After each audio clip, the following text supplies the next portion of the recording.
Hello there. General Kenobi!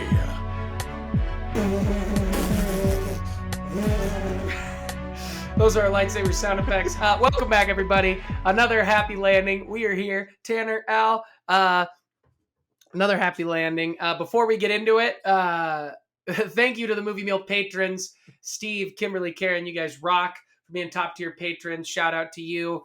Go get some of our merch. It's awesome. It's all linked in the description. We're only going to keep the Valentine's Day up. I know it's after Valentine's Day. Well, it's a week after, so it'll probably be actually off by the time this airs. It might be. I'll wait till after this airs. Next Monday is when I'm going to take it off. I just made that decision. When that limited run is over, there's some cool stuff. I got the mug. I left it downstairs, but it's awesome. So guys, go get some of that merch.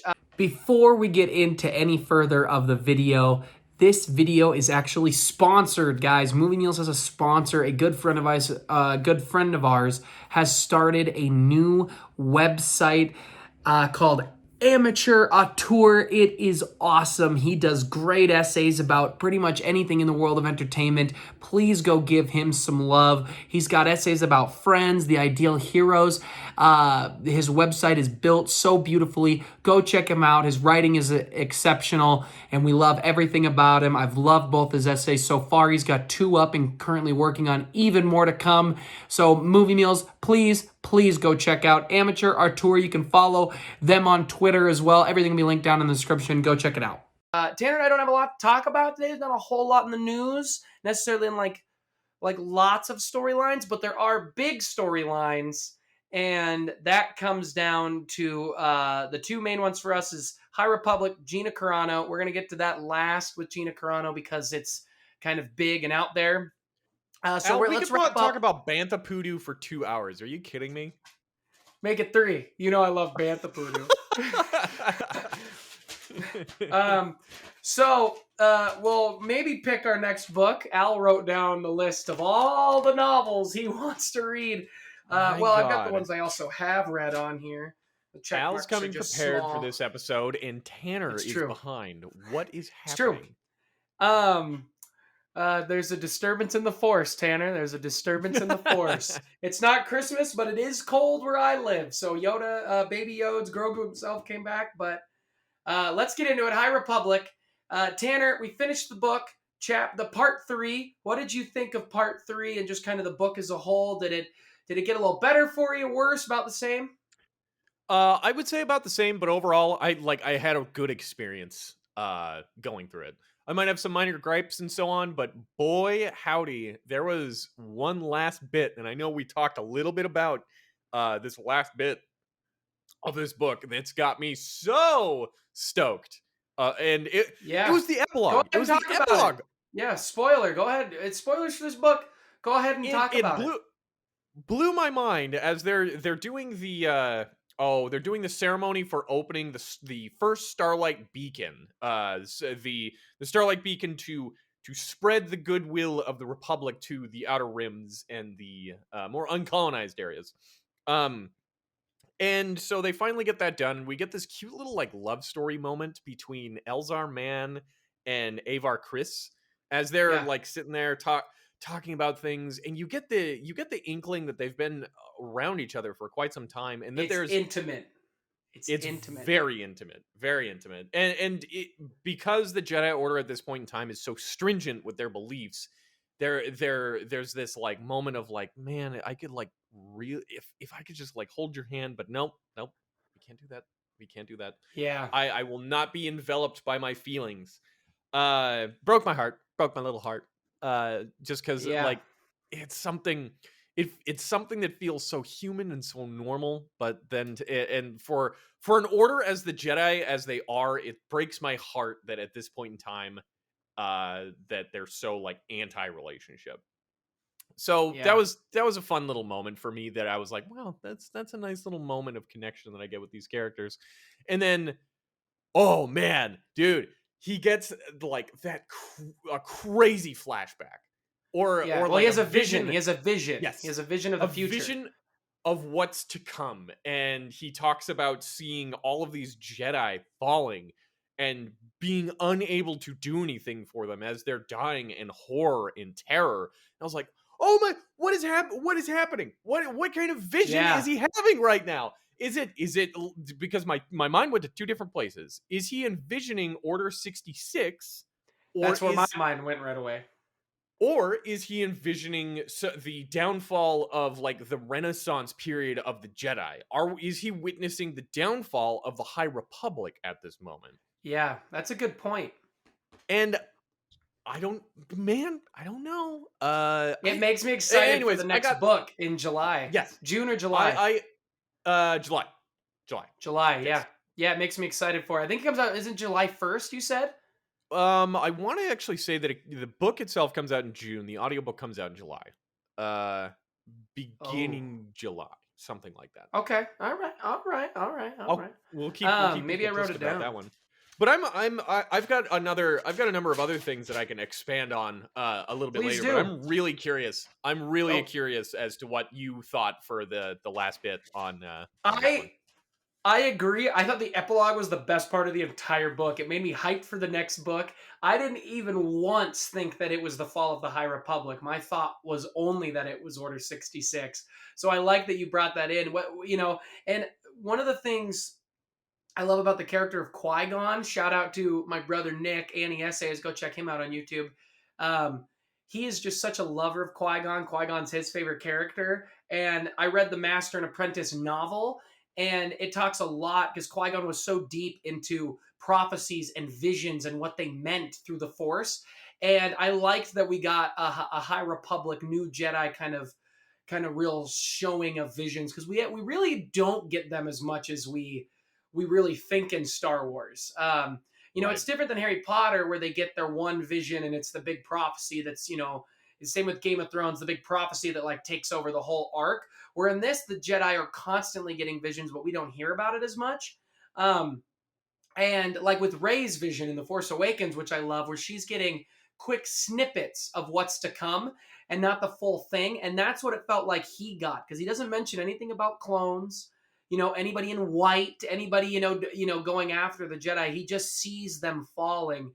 And I thought the vision was great. I thought the way it was narrated, I thought everything about it was awesome. I did really like the second half of the novel. Part three. The part two was probably my least favorite part because we were getting a little bit more into the politics and less of the action. But I ended up really enjoying. Why can't I think of what they call themselves? The villain in this. The Nihil. Nihil. I knew it was an N. Nihil. I don't know why I forgot, but I ended up really liking the Nihil as a villain, and there's something I'd like to see translated more into the shows, maybe moving forward. Because I think they're an interesting foil that's not just bounty hunters, the Hutts, or the Sith, obviously. And I'm still glad they didn't go the route of the Sith. It was an entertaining story. It was one of the books I've enjoyed the most so far of all the novels I've read. So I had a really good time with it. But that epilogue is great. Like Yes. That was my favorite part of the entire book. Outside of maybe the I really loved the moment where all the Jedi are connecting through the Force. But outside of that, Right. I think this was my favorite moment. It was awesome. But do you think, because we've never seen anything like the Starlight beacons in the Star Wars universe, do you think that this is something that they're going to try and put into the rest of the universe, or do you think in the novels that this is going to be the tearing down of that Renaissance time of the Jedi? I think it's going to be a bit of both. I think it'll be somewhere in the middle there because they're obviously not going to. The High Republic can't fall completely because they're obviously still in a lot of power by the time we meet them. So, and I'm not sure where Disney classifies it. Do they technically classify the High Republic all the way up till the fall of the Jedi? We don't really know. Like, is the High Republic from this point all the way through? Which it makes me curious. We have yet to watch the show, the High Republic like after show. Oh, I haven't watched it yet. I was waiting till after we filmed to watch it this week. But what did you? I just want a real quick thought, and then we'll dive into what they specifically talk about. But did you like the thing? Did they just bring the authors on to talk about the book?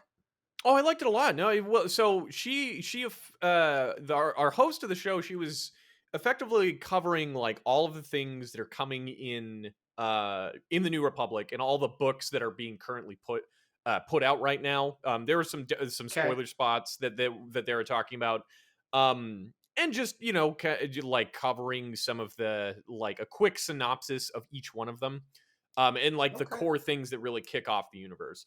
Then after that, they brought in three of the novelists that of as they kind of like covered their story of it, and that's Yeah. exactly what they were talking about, is this like golden age, this renaissance of the Jedi that are Yeah. happening right now. You really get this feeling that that this is like the high point of the Jedi, and that Yeah. eventually there will be kind of like a come down for it. So, and I'm excited. That makes me excited. I was gonna wait to watch it this week after we filmed, but and we'll jump more into it. We're gonna discuss that before we start the next book. Um, but I I like that. And with the High Republic, so it sounds like this is the peak, right, of our pyramid right now in these novels, and then so probably the High Republic, technically, that end part will be the fall of the Jedi at Episode 3. Right. So that's interesting. I'm excited to see more of that world, and I love all the little like teases throughout. I love that there's mentions of Yoda and him training younglings, but nothing really more than that. I love that they are going to Coruscant a lot. They're going to the temples, the archives. I loved all that. So I had a fun time with the book. I'm excited for the next one. I did too. And my only thing is like I really love the Nihil, and I'm glad that we have a different and interesting villain. Again, Yeah. Mad Max in space. I'm all about that.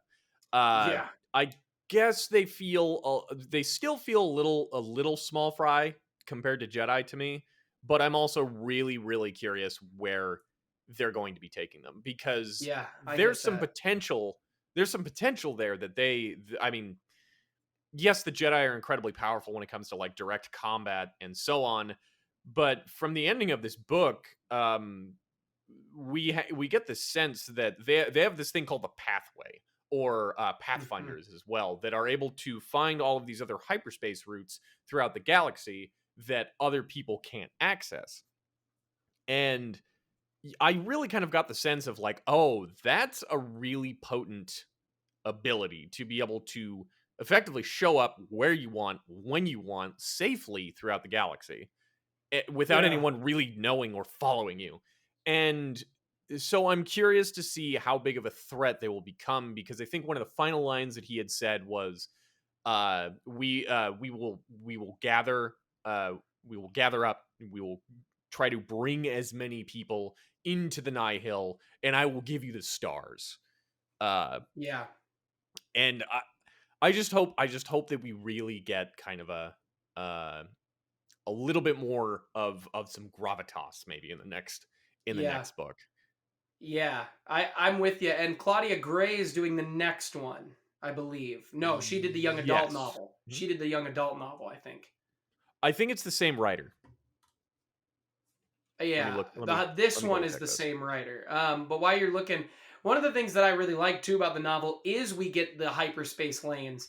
Deep cut nerds know about them, but for the most part, you only get like boop boop, and you hit the throttle on the Falcon, and boom, you're gone, and you don't think about and you think too controversial the Holdo maneuver of going hyper through another ship and the damage that could do. And I kind of like that this book is showing us, hey, that's why that maneuver is insane, because there's all these lanes, there's all this stuff, Hmm. and she was probably busting through a bunch of lanes to get through there. And I like that we're getting a little bit more of the science within Star Wars, because it's the science, science fiction. It's the science part, and I just enjoy it as a fan, because it's Right.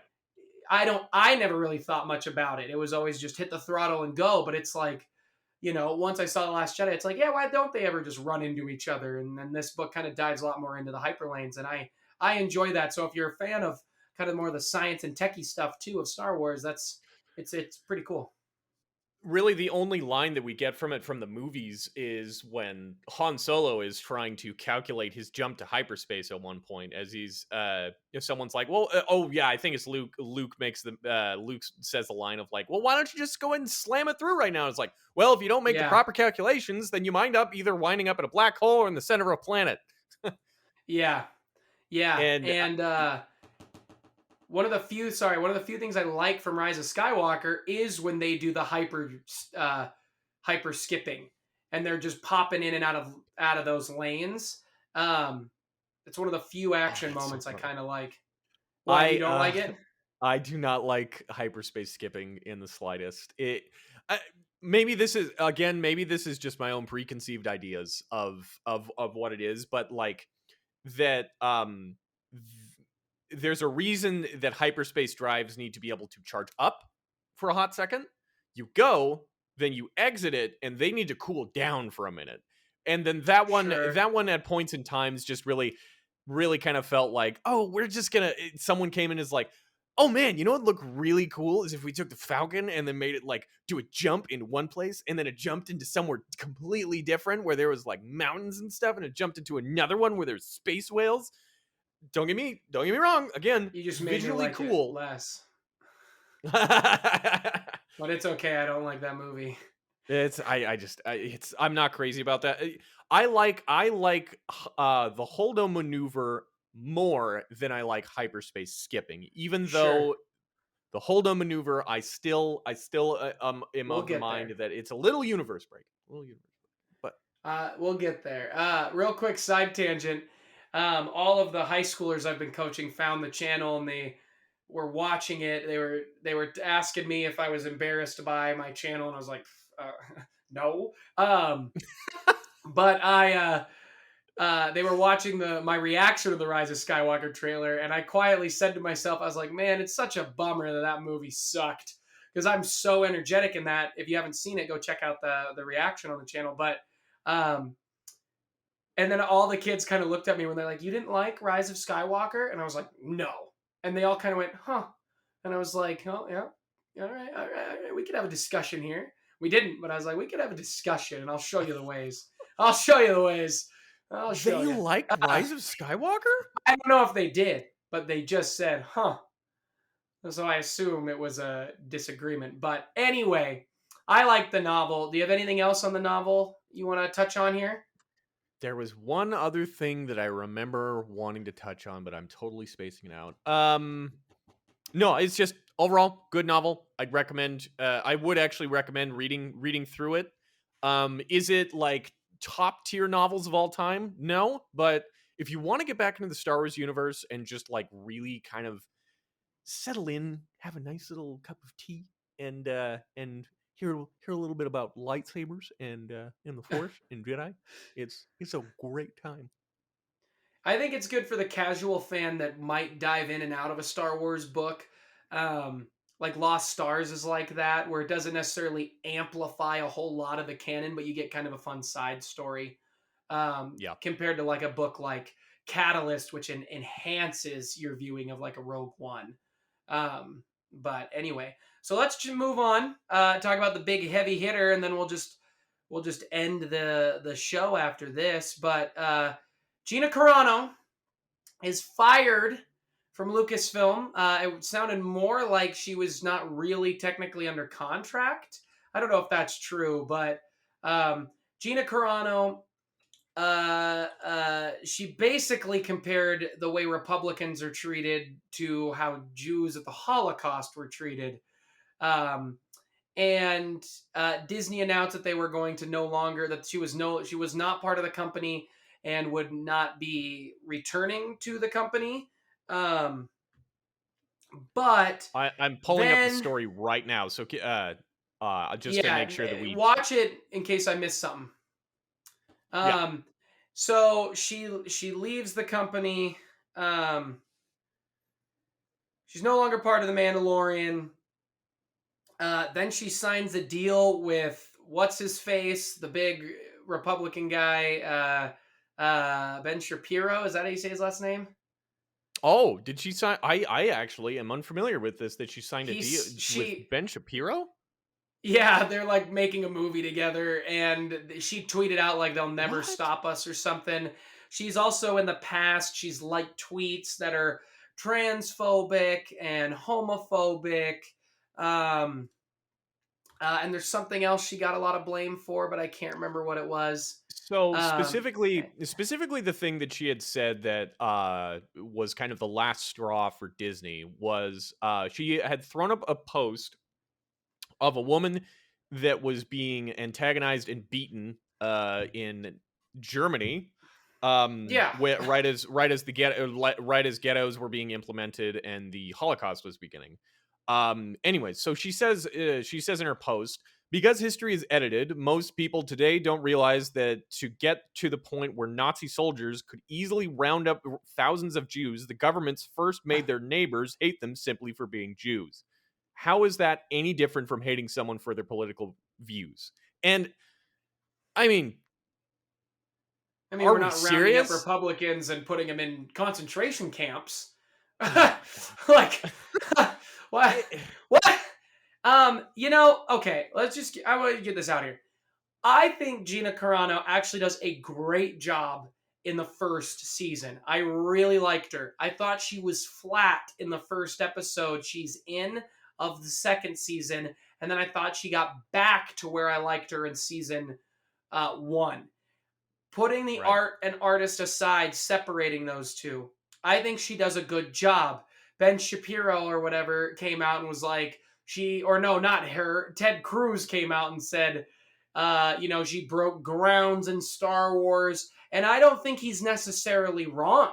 She's not a princess. She's a fighter. She's a soldier. She's very much what Hera is.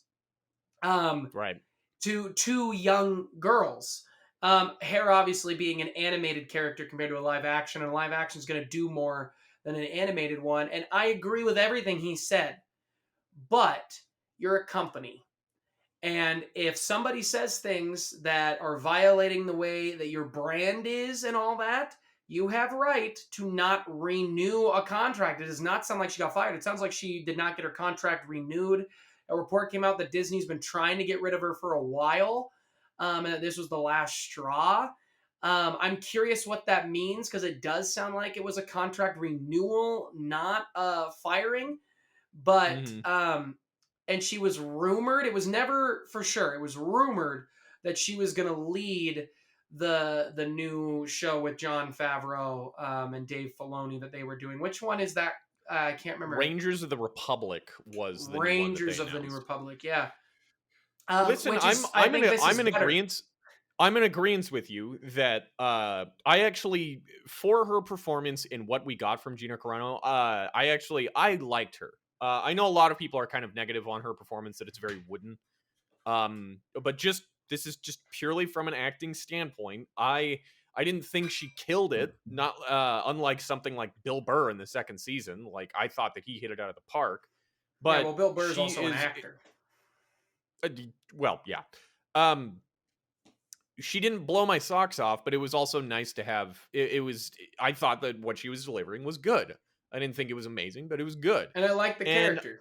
I like the character. And also, not to mention, we actually if there is something that does kind of stink that I must bring up with this, is that we in this, particularly in the Star Wars universe, and just as actors and just movies in general, we don't really get that type of this kind of cast type for a lot of characters as a whole. Like the strong, like the really like bulky, strong, I'm going to rip your arms off kind of a kind of a woman. We don't really get Somebody to who see could that physically often. attack you. Yeah, yeah. I think honestly, Yes. Phasma is probably the real first person we get who's like. I mean, we get some great Jedi, but like physically demanding. Yes. Who were you feel like if it came down to fisticuffs, you might lose. Right. She's really the first. Yeah. It's we there are very few people that we get to see like that in cinema. And so for that point, I am like it stinks that we have it's nice to see more women in roles, and it stinks to Always. see something like that to happen. Um Which I and I liked that on Twitter. the trend turned into all of these other awesome women that can come in and take over either that role or fill in a new kind of side character that you need. I mean, we already got one whose character's name is escaping Al because it's been a long day, but who goes off with Boba Fett in Mandalorian, the other bounty hunter. Oh gosh, yes. Let her take over. She's awesome. She's awesome. She kicks butt. She's not maybe as big, and she's obviously not a martial arts expert, but she can kick some booty, and I'm for it. She's tough. Sorry I interrupted your thought there, Tanner. Oh no, you're all good. I was just trying to. Oh my gosh, why can't I remember her name? It's all right. It's all Anyways, right, but not important. Disney has every right to move off of her. And if the response is like you've been knocked down, like Gina Carano, you're doing fine in life. Gina, your life is fine. You have a lot of money. you're gonna be fine. Yeah. So for real. This isn't people, the real people who are struggling day to day during this virus, let alone just in normal life. I don't feel sorry for her. She said things that I completely disagree with. Everything, her liking of tweets, all of it, I disagree. And look, I am all for you gotta love who you like. You gotta like who you like in life. If you have one side of the view on politics, if you have another, did you find the name? Yes, Fennec Shan. Fennec, yes, she is awesome. Let her take over. She's kicking booty. Played by Ming Nong Wen. Yes. Oh, she is awesome, man. She's awesome. She's great, and I love it.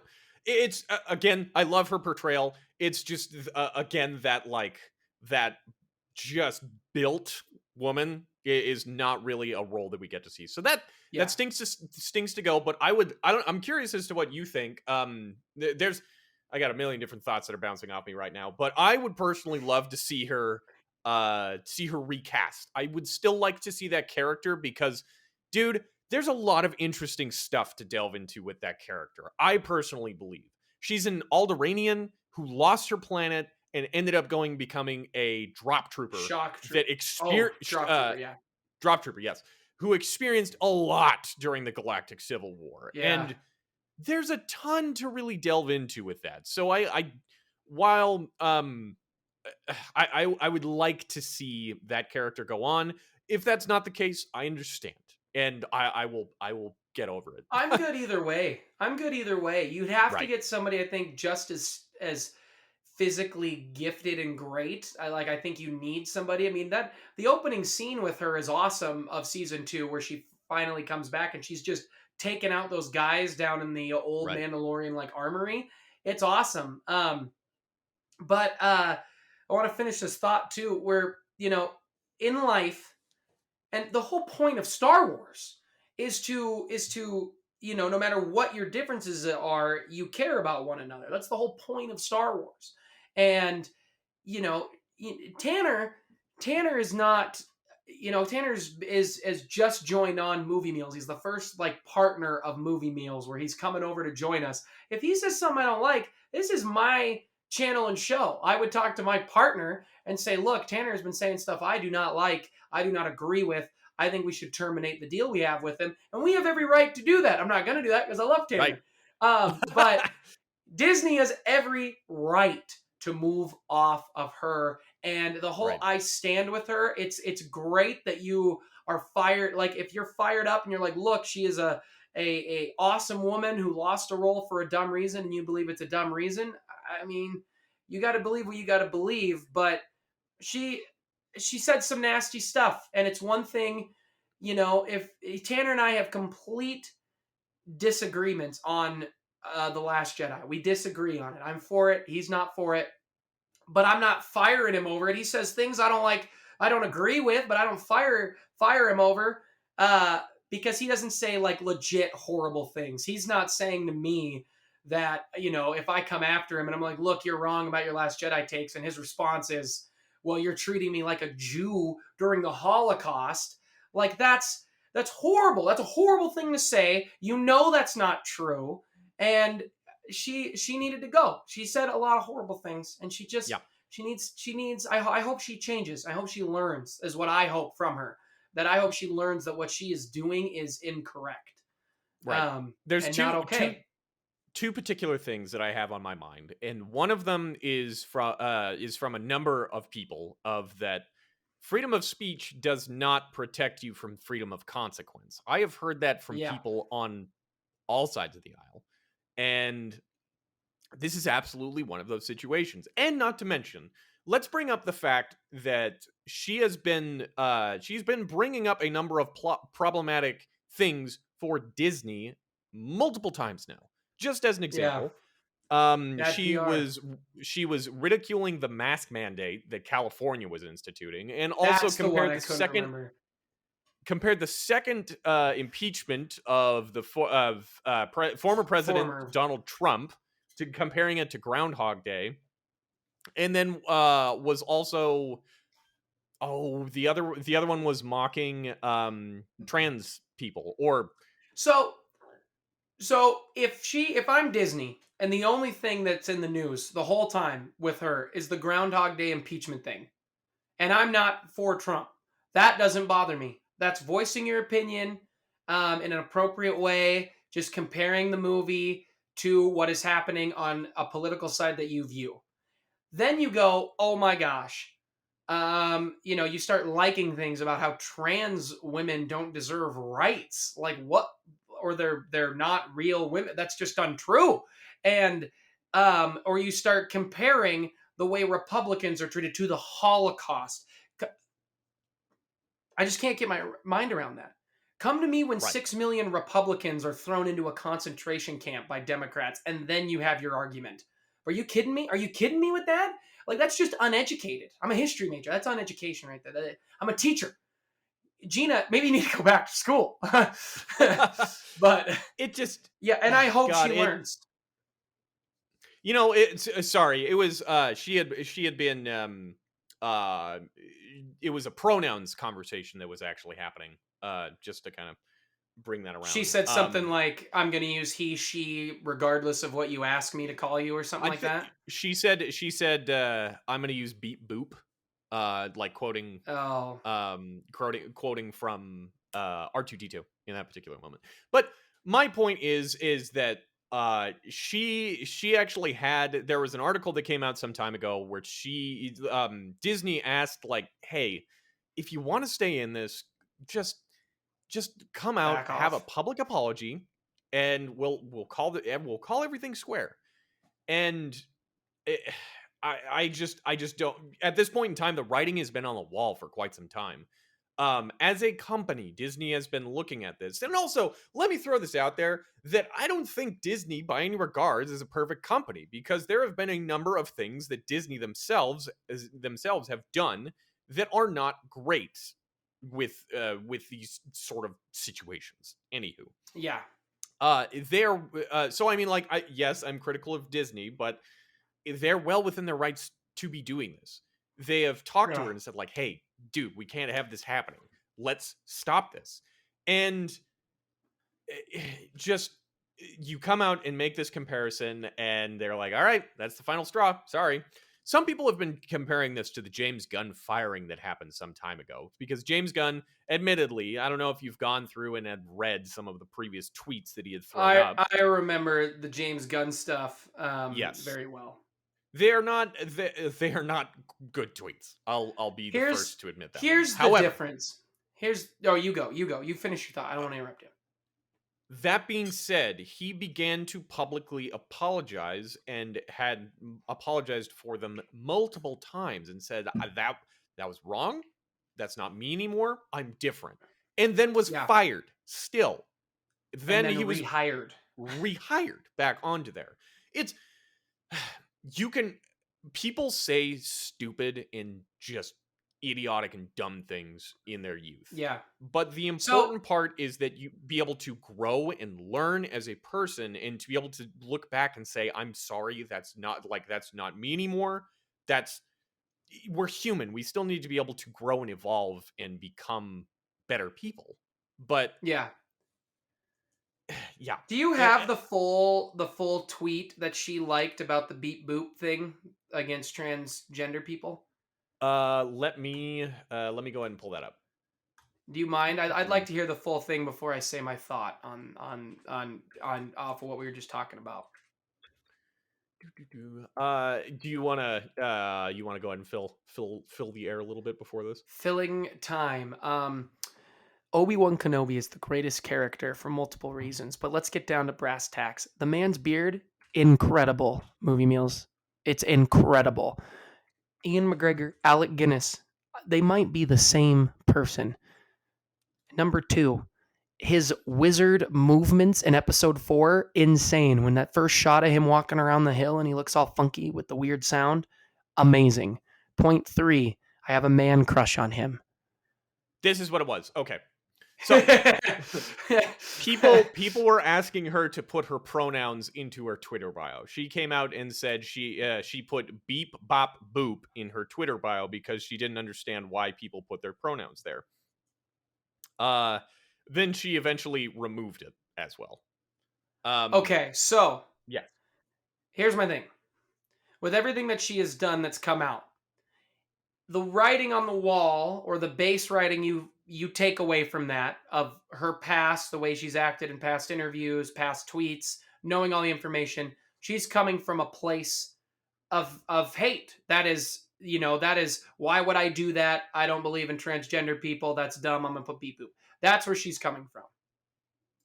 If Bill Burr, I won't do Bill Burr. I'm gonna let's say Liza Schleichinger, who's an incredibly funny comedian. If she makes that joke and she's in Star Wars, and knowing her past, people go, "That's not a funny joke," because they know she's a comedian. She's trying to get the laugh. She's reaching for, and I'm not saying Liza would ever say a joke like that, but I'm just saying when a comedian does it. And their past, like Kevin Hart made dumb jokes. James Gunn made bad jokes. I've made terrible jokes that were not funny. I've made jokes that I regret. I've said things I regret, where at times it was just me speaking before I thought, trying to get a laugh because I wanted to be liked, or it was just me being legitimately uneducated on the issue and not knowing what to say was appropriate, and then learning and growing. And with James Gunn, he just got hit on the kind of craziness that was cancel culture when it first hit. It was, oh, you did something bad once, fire him. Kevin Hart did the same thing. And I still, as much as Kevin Hart would be an incredible Oscar host, I still really have a lot of respect for him saying, no, you don't come groveling for me back. You made a mistake, and I am not going to come back and host the Oscars. And maybe one day down the line, he changes his mind. James Gunn, I think, sat down with everybody, and Kevin Feige and everybody he's worked with over at Marvel and Disney. And he said, look, I made these mistakes. I am a different person. And they said, all right, and you look at the rest of his history, and it looks like it's dumb jokes. Gina Carano doesn't look like dumb jokes. They don't look dumb. They don't look, insensitive. I mean, they are insensitive, but they don't, they weren't accidents. She meant them. And maybe we're wrong. We don't know Gina Carano.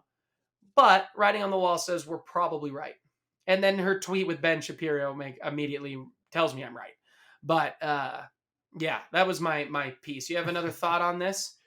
It just, yeah. I mean, it's an interesting one because I know, like, I want people to have opinions, even though I may disagree with their opinions. For instance, I mean, a lot of the things that Gina Carano has been saying and doing, I don't agree with. I very much am against that. Yeah, me too. But I still want people to have their opinions. But just because you have your opinions doesn't mean that you're not free from the consequences of being fired. I mean, yeah, come on now. If a company doesn't want to be associated with that, they have full right to terminate. Yeah, That's, I mean, it was the same thing with James Gunn. Disney had every right to say, we're not going to keep you on and continue your contract because of the things you've said. Were they wrong? Yes. Did they backtrack and apologize? Yes, like Disney should have. Mhm. And Gina, honey, Disney, their audience is children. Like it's not a political statement. Their audience is children, and you're doing something that is not okay. But then don't come after like Disney and all this stuff for them letting you go and what like their audience is children, and you're not helping anymore in your public PR. And then you're not in a huge major role. Like imagine if Daisy Ridley came out and said this. Could you imagine the backlash she would get? She would get destroyed. And I know Mhm. Daisy would never do such a thing because Daisy, is a human being with decency. Right. But Gina Carano is not a loss to the Star Wars universe. Here, It's here's the here's it's one of the just there. differences or things that I wanted to say because I for one, when the whole shut up and dribble thing was happening Ugh, for a while as people that were coming reporter is in so with like, hey, stupid. here's my opinions on things, then there was the immediate response of stay in your lane, shut up and dribble. It's like these people are human beings that have their own thoughts. Now the difference here being is you are comparing the Holocaust to being a Republican. Come on now. That is absolutely absurd. And people came after Pedro for doing, it wasn't similar. He compared the fact that children in third world countries are getting ripped away from their parents and thrown in cages, comparing that to parts of the Holocaust. Guess what? That is a lot more similar to the Holocaust than what you rich Republicans are going through. Are you kidding me? And people went after Pedro, who has fought his tail off to get where he is. And he is just nothing but a sweet and kind man. He has shown nothing to be any different than that. And people went after him, and it's like you are a legit idiot. They're different situations. You're not looking at the history. You are blindly looking at one thing, changing the narrative to fit your story, and that is not okay. And if Star Wars has taught us anything, it's that it's not one story. There's a lot going on, and you need to take in everything. Anakin, 100%. before you wipe out younglings. Do you have anything else? Do you have one of the anything else, quickest Tanner, on this, or should we wrap up this episode? one of the quickest heel turn from I'm a good guy to hates murder children. I need him. Have you seen that? Have you seen No, that meme where it's? Have you seen that meme where it's Padme being like, "Anakin, you left your lightsaber over here," and he's like, "Oh, what color is it?" And she goes, "Purple," and then it cuts to him ripping uh, Mace I haven't Windu's seen arm this one. off. Oh god. That was pretty good. I gotta send it to you when I see it again. But anyway, Uh, what were you gonna say? I no that kind of that wraps up this that thing. It's just yeah. Uh I don't blame Disney in the slightest. The writing was on the wall and Yeah, they've afforded many opportunities. Whereas I mean, like, let's again look at James Gunn. He apologized for it and they let him go. And then they rehired him because they realized, no, that was pretty dumb. And yeah, it'd be a different situation if Gina had actually like backtracked on any of yeah. She these stuck to her heels, which statements. I mean, in some respect, I'm glad that people are strong enough in their opinions to say, "Look, no, this is what I believe." But when you believe something that's so moronic, idiotic, and Right. disgusting, then you need. I hope she gets educated. I hope she changes her ways and it becomes a Same. better person towards people who are real people. And you should respect everybody. People care too much about the me, Tanner. They don't care enough about everybody. That's the way of the Jedi, is caring about everybody. Uh, but 100%. all right, well, for our shortest episode yet, um, we are wrapping this one up. But we will be back next week to talk. We'll have our new book. We'll announce it there, I guess. The new book we're going to start reading. We're going to review High Republic next week, and then if no news breaks, we'll probably finally do our Force talk and kind of talk about what the Force means and like what we love about the Force and things like that. So, yeah. Well, Shortest for video another ever. happy landing. For What do we shortest have? video 45 ever. minutes. 46 minutes. I mean, to be fair, that's probably pretty solid podcasting time. You and I go Oh, pretty for long. sure. But there it is, guys. Remember to like, subscribe, share. Thank you to our patrons. Will be flashed above. Um, yeah, and just another happy landing. Take care, everybody. Love each other. Have a happy week. Yeah, be kind.